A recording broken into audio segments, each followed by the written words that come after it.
estadio. Seinos la jugó para Brahima que quiere. Pasó, que bien que la hizo. Defina Brahima. ¡Gol! ¡Gol!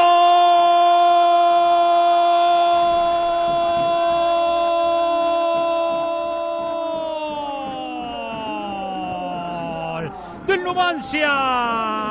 Brahima anota, que bien que entró por izquierda. La controló y define con derecha hacia el palo derecho de Jorgensen. 42 minutos. El Numancia le está ganando al Villarreal 1-0. Baena pasa espaldas. Dani Tasende. Continúa Baena. Se termina el primer tiempo. Baena la personal. Baena quiere disparar. Sigue Baena. Va hasta el fondo. Meta centro. Lo metió. ¡Qué lindo está el empate! ¡Gol! Galdón.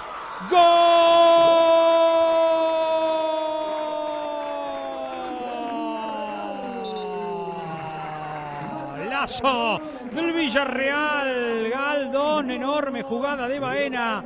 2 minutos después del tanto del Numancia, llega Galdón de cabeza. Miren dónde arranca Baena. También en el Municipal de Balaídos. Como la primera, a las 12. Ya sabemos que allí jugarán Celta. ¡Ay, ay, ay! ¡Qué error! ¡Ay, qué error! ¡Qué regalito para Galdón! ¡Gol!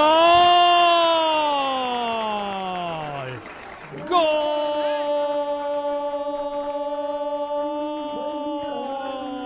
Del Villarreal. Enorme, grosero error en la defensa del Numancia, que aprovecha, capitaliza Galdón. Lo quiere cerrar el equipo amarillo. Vino el centro a la puerta del área chica.